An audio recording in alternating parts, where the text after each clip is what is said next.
Well, right now, let's take a live look at the penguins at the Kansas City Zoo.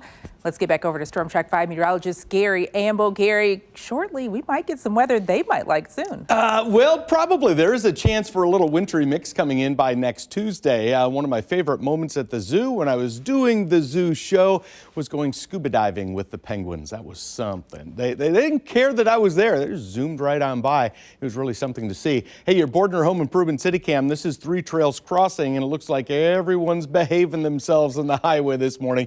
That's a good thing. Live power Doppler radar. Very, very quiet. To the south, we had storms last night, but you can see how everything in southern Missouri now has completely cleared out. Wind speeds and gusts.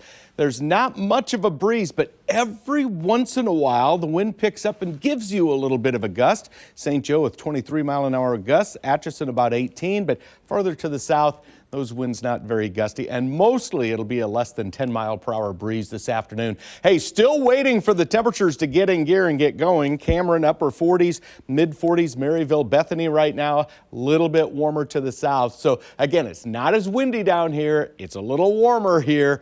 So northern Missouri certainly feeling the effects of this cool air that's lingering. 51 degrees and sunshine.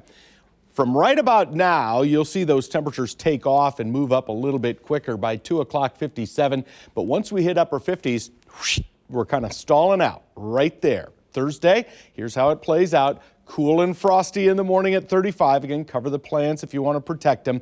If your plants are close to the house, you're probably okay. But you know what? Why not just play it on the safe side? 58 degrees at about 4 o'clock will be your daytime high. Back to the Doppler radar because I wanted to shift positions and go to the west. This is what I'm tracking for later in the week. This storm system is starting to come together. I wanted to put this long loop in here because you can see how it's starting to rotate. Center of that area of low pressure is just a little bit west of Salt Lake City. So that's the center line that I'm tracking for that storm. Let's now shift gears and watch that move into Kansas City. Again, keep in mind, center of low pressure right about there. It'll move out of the Rockies and head our way, leading edge of which will produce a little bit of light rain in Kansas City. Just when it looks like, man, we're about to get socked in with rain all day on Friday, all of a sudden the system begins to break up a little bit. And once it does, it just falls apart. Should leave us with a very quiet weekend. Good news, make some outdoor plans this weekend. Then along comes this on Tuesday. Yeah, that's snow. This is a possible little wintry mix.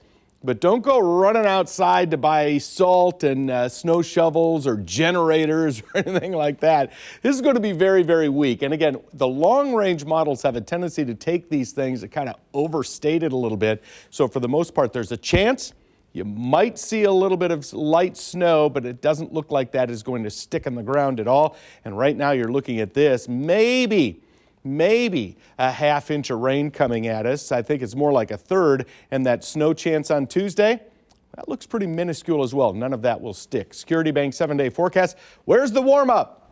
Oh, we've got one day, Monday at 63. And believe it or not, 63 is still a cooler than normal day. Kelly? All right, I'm waiting on the real warm up, Gary. Thanks. Yeah, wait till June. All right.